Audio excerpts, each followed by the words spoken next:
Then open page number 15, lesson number 3 of your book, Movements. Page number 15, lesson number 3, Movements.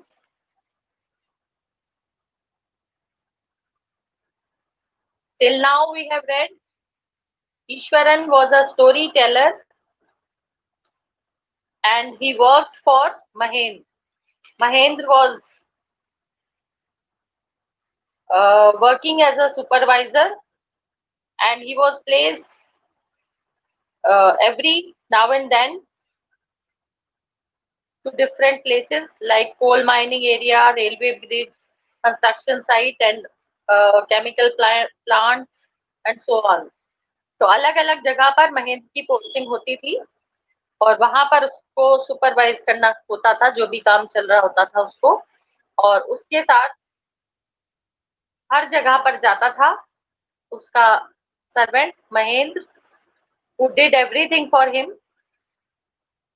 He cooked for him, he washed his clothes, and he used to tell him endless stories and anecdotes on varied subjects.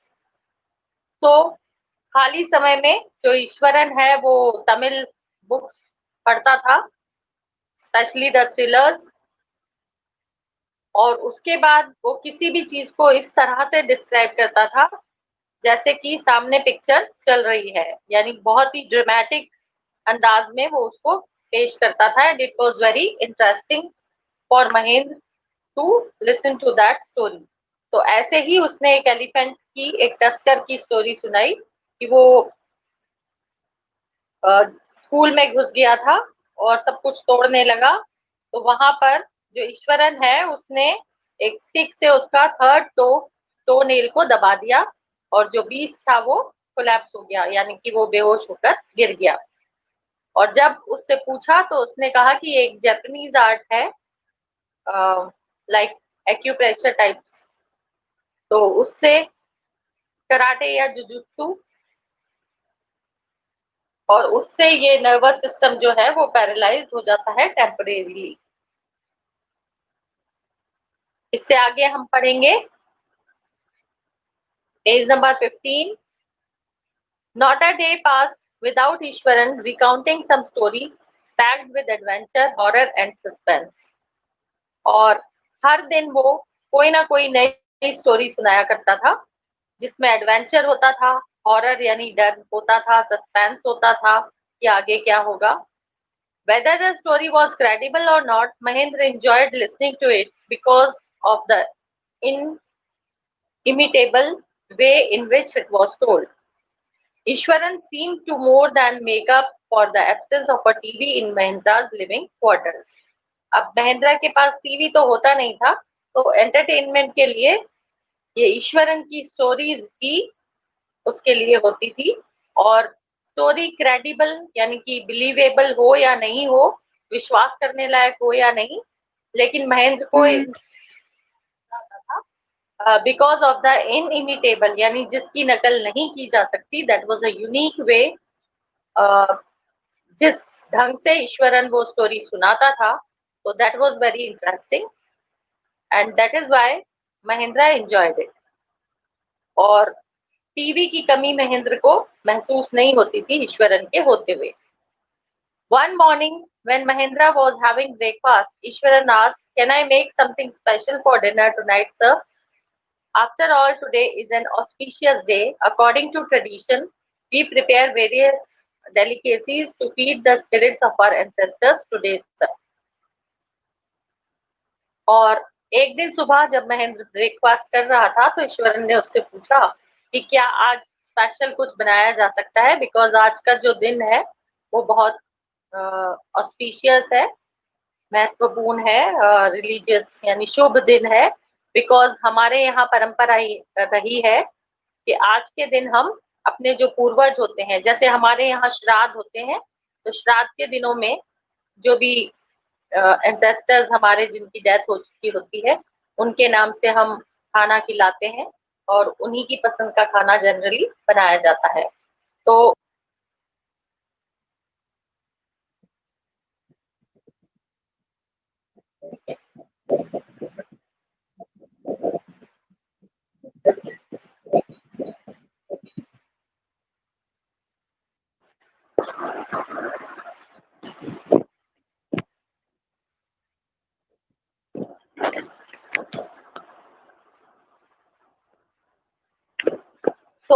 that was the day on which spirits of our ancestors are to be fed, यानी उनको feed किया जाता है.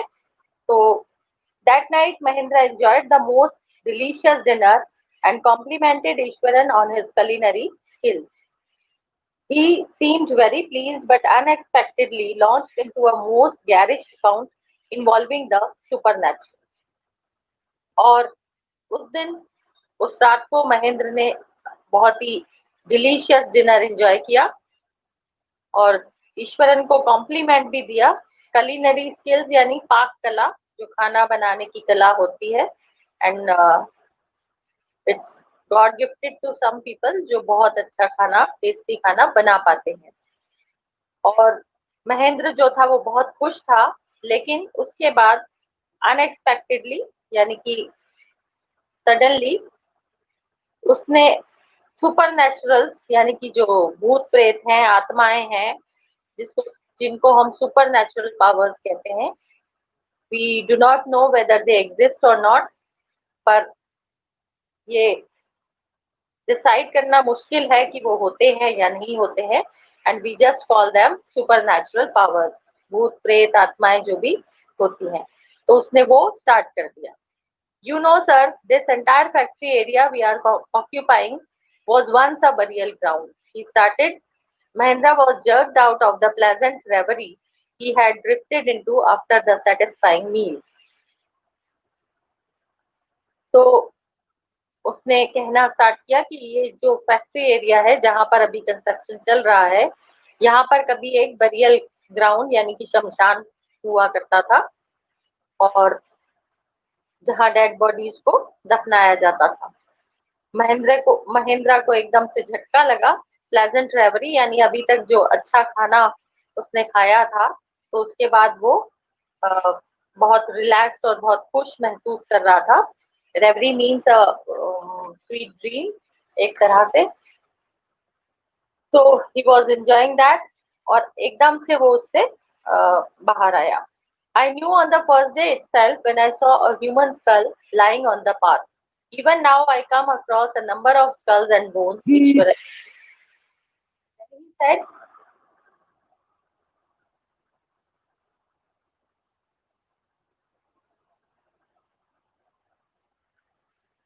कि मैं पहले दिन ही समझ गया था, क्योंकि उस दिन मुझे एक ह्यूमन स्कल यानी एक खोपड़ी रास्ते में मिली थी, और अभी भी मुझे बहुत सारी खोपड़ियां और हड्डियां यहाँ दिखाई देती हैं.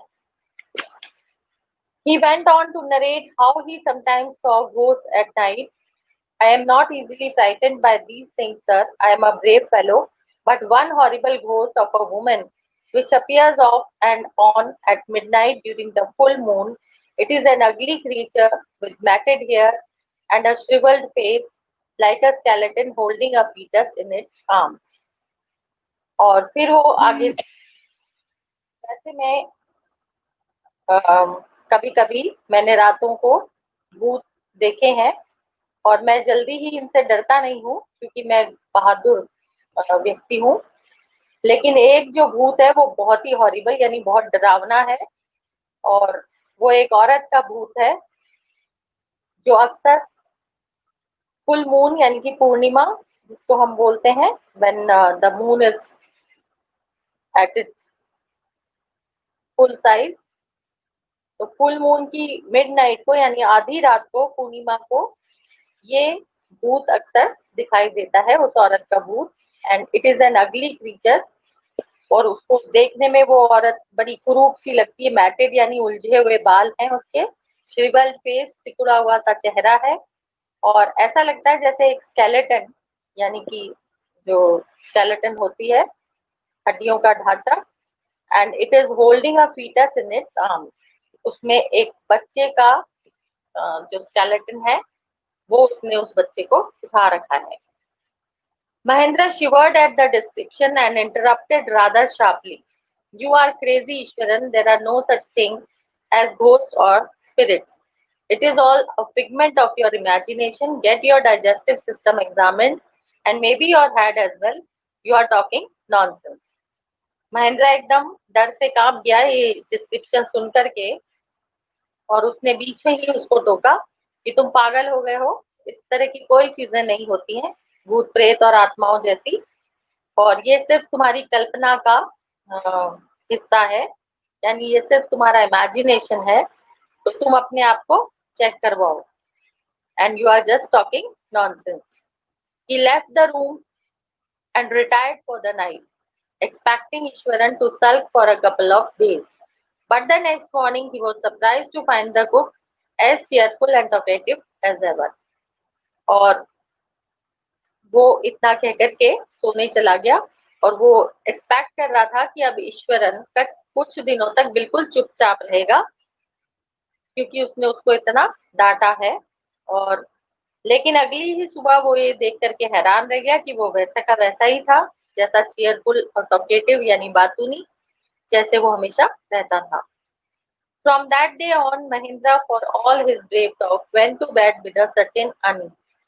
Every night he peered into the darkness outside through the window next to his bed, trying to make sure that there was no movement of dark shapes in the vicinity. But he could only see a sea of darkness with the twinkling lights of the factory miles away. अब इस बारे में दोबारा जिक्र नहीं हुआ, और चाहे महेंद्र ने कितना ही अपने आप को समझाया था कि इस तरह की कोई चीजें नहीं होती हैं, like ghost and spirits, but फिर भी उसके मन में एक डर बैठ गया था। तो जब भी वो सोने जाता तो वो थोड़ा अनईजी फील करता था।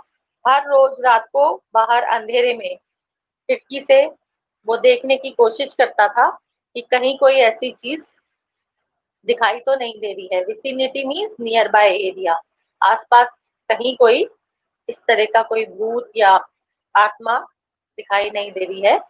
लेकिन उसको कुछ नजर नहीं आता था, सिर्फ अंधेरा होता था और दूर जो फैक्ट्री की लाइट्स चमकती रहती थी, that only he could see.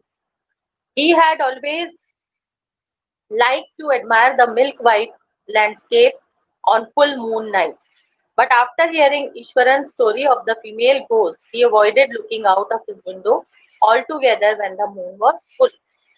और जनरली उसको चांदनी रात में, यानी जब पूर्णिमा होती थी और फुल मून लाइट होती थी, तो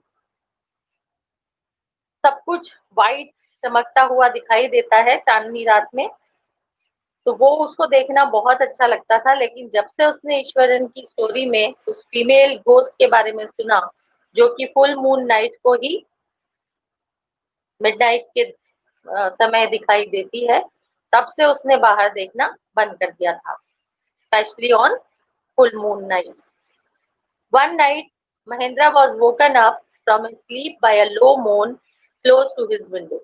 At first, he put it down to a cat prowling around for miles, but the sound was too guttural for a cat. He resisted the curiosity to look out lest he should behold a sight which would stop his heart. But the wailing became louder and less feline.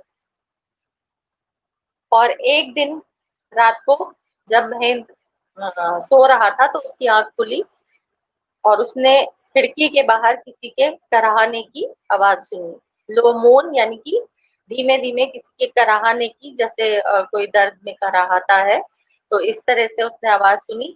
पहले उसने सोचा कि कोई cat होगी, बिल्ली होगी, जो माइस के लिए इधर उधर घूम रही होगी चूहा पकड़ने के लिए, but the sound was too guttural for a cat. लेकिन ये जो साउंड थी वो थोड़ी मोटी थी, कैट जैसी बिल्कुल नहीं थी।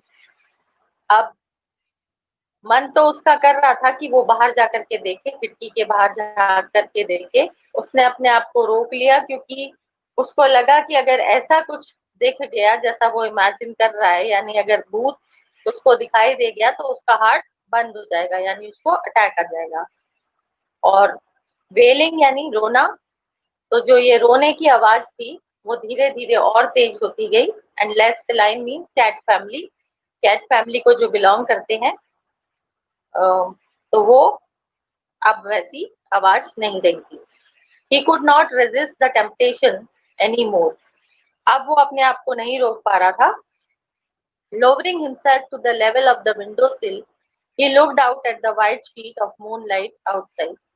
There, not too far away, was a dark, cloudy form clutching a bundle. Mahendra broke into a cold sweat and fell back on the pillow, panting.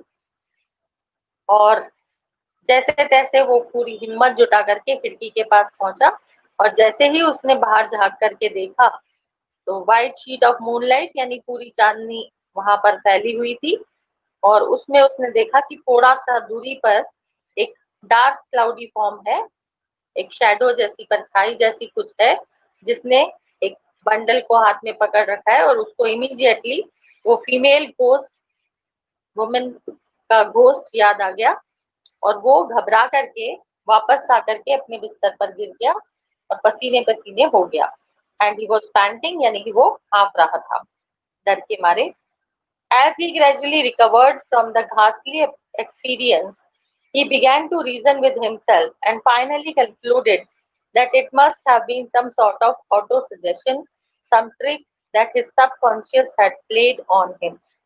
और फिर जब वो थोड़ा नॉर्मल हुआ, रिकवर हुआ इस एक्सपीरियंस से जो अभी अभी उसने किया था, तो फिर वो खुद को समझाने लगा कि ये उसके दिमाग में ये डर बैठा हुआ था तो शायद उसके डर की वजह से ही ये सब उसको दिखाई दिया होगा क्योंकि जो बातें जो हम पर असर डालती हैं तो वो हमारे सबकॉन्शियस माइंड में रह जाती हैं और फिर वो चीज हमें जो इमेजिनेशन हम करते हैं तो वो हमारे सामने हमको ऐसा लगता है जैसे रियल में हम उनको देख रहे हैं.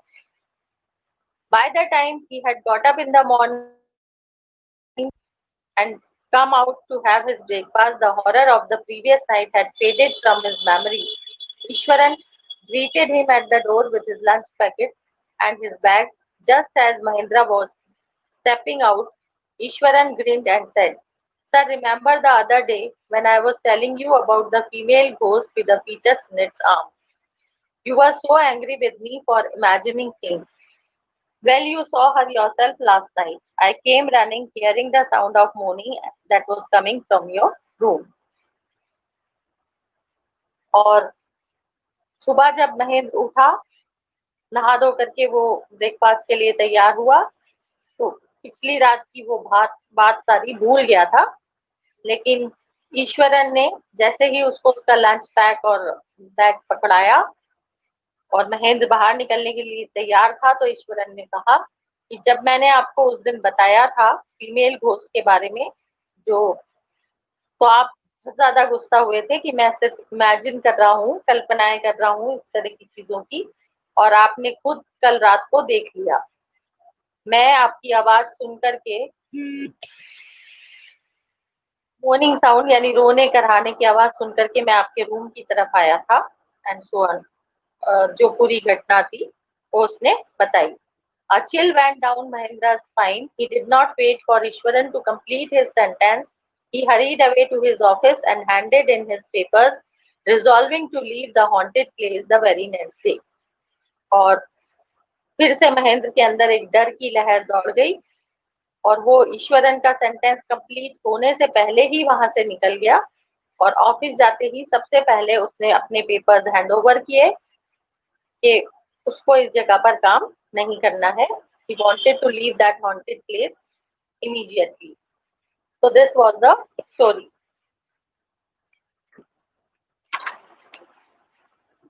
Have you understood it? कुछ है जो आपको पूछना है?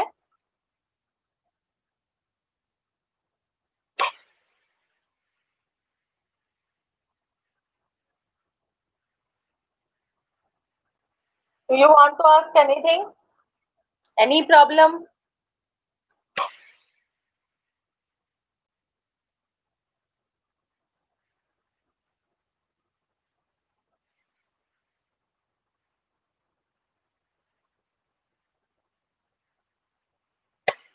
Okay then, let me tell you the word meanings and the question answers.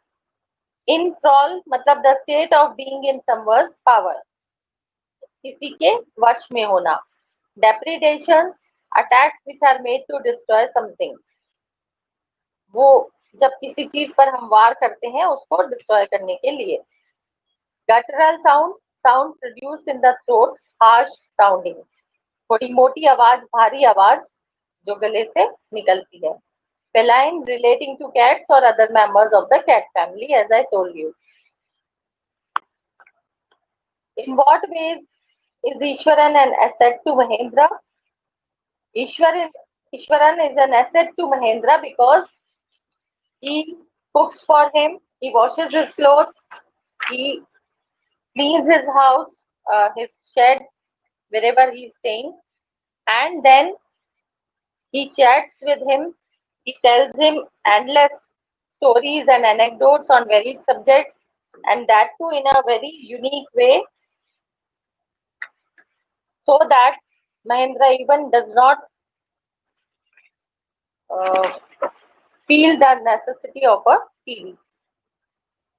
यानी कि जो ईश्वरन है उसके सारे काम करता है और बहुत अच्छा, बहुत टेस्टी खाना बनाता है. He has many qualities like producing vegetables and cooking ingredients from nowhere, और सब बहुत ही इंटरेस्टिंग ढंग से वो उसको इवेंट्स या स्टोरीज सुनाता है, which Mahindra enjoys very much. How does Ishwaran describe the uprooted tree on the highway? What effect does he want to create in his listeners? तो ट्री के बारे में उसने सीधे सिंपली ढंग से नहीं बताया, सिंपल ढंग से कि वो एक अपरूटेड ट्री, एक पेड़ हाईवे पर गिरा हुआ है, इतना वो नहीं बोला, बल्कि बहुत ही ड्रामेटिक जेस्चर में उसने सस्पेंस क्रिएट करना स्टार्ट किया कि रोड खाली था. The road was deserted and I was all alone. Suddenly, I spotted something that looked like an enormous bushy beast lying sprawled across the road.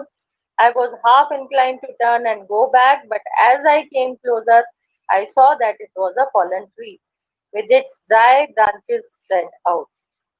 So, in this way, he narrated the incident and he wanted to create a suspense in the listeners. How does he narrate the story of the tusker? Does it appear to be plausible? तो tusker की story में उसने बताया that once a tusker escaped from the timber yard and began to roam about, stamping on bushes, tearing up wild creepers and breaking branches. And then he entered in the town, breaking the fences down like matchsticks. It came on the main road and smashed all the stalls selling fruits, mud pots, and clothes. People ran. People started running in panic, and then the elephant entered a school ground where children were playing. He broke the football goal post and the volleyball net, and he was stamping on the drum. तो वो सब वो कर रहा था, and finally everybody was on the rooftop and all were watching helplessly. And then he narrated that he went below with a stick and then with all his force waked its third toenail on the quick, and finally the beast collapsed down. So he saved everybody from the elephant. Does it appear to be plausible? तो क्या सच में ऐसा हुआ होगा? It is difficult to say because ऐसा हो भी सकता है और ऐसा नहीं भी हो सकता. Why does the author say that Ishwaran seemed to more than make up for the absence of a TV in Mahindra's living quarters? Ishwaran seemed to more than make up for the absence of a TV in Mahindra's living quarters because he used to narrate the stories in very unique way, with dramatic gestures, with creating suspense and adventure in the story. So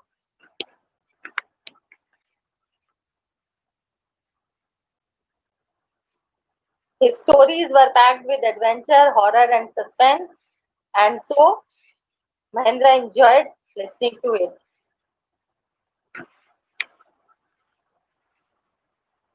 Mahendra calls ghosts or spirits a figment of the imagination. What happens to him on a full moon night? तो महेंद्र का मानना था कि ये ghost spirit वगैरह सब imagination होते हैं, काल्पनिक होते हैं, हम जैसा सोचते हैं वैसा हमें दिखाई देता है, लेकिन खुद उसको भी फुल मून नाइट पर एक ऐसा एक्सपीरियंस हुआ that as if he had seen a female ghost outside the window and he was horrified to see that.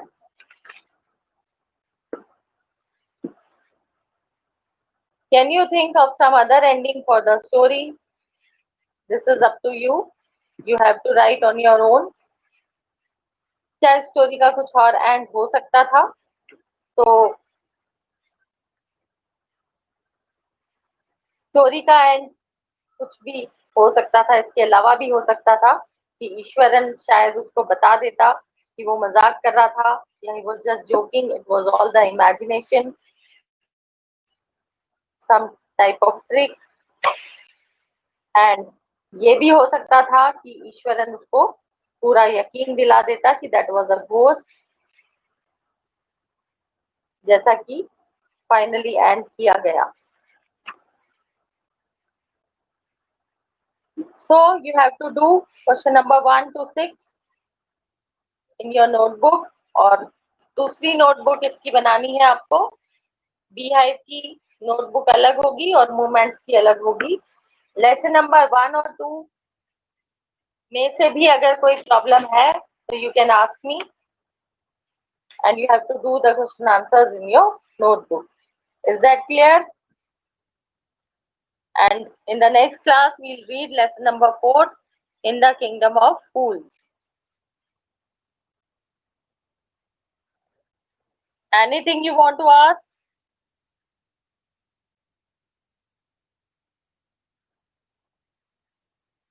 Give me the answer.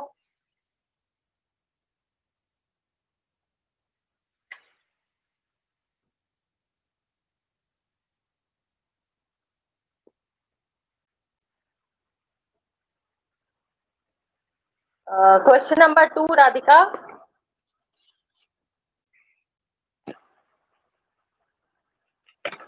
That you can take the answer from this page number 13. तो कैसे उसने describe किया था uprooted tree को? Instead of saying that he had come across an uprooted tree on the highway, he would say in a dramatic gesture. He would say in a dramatic gesture. और फिर आगे आप या तो inverted commas में as it is लिखेंगे या फिर इसको अपने ओन वर्ड्स में कन्वर्ट करके लिखेंगे. That the road was deserted and he was all alone. Suddenly he spotted something that looked like an enormous bushy beast lying sprawled across the road. He was about to go back, but as he came closer, he saw that it was a fallen tree with its dry branches spread out. In this way, he described the uprooted tree in a very suspicious way and dramatic way. Is it clear now? And what effect does he want to create? So he wants to create suspense in the listeners and some kind of horror or terror in the listeners. थोड़ा सा डर और suspense वो पैदा करना चाहता है अपने लिसनर्स में. Is it clear now?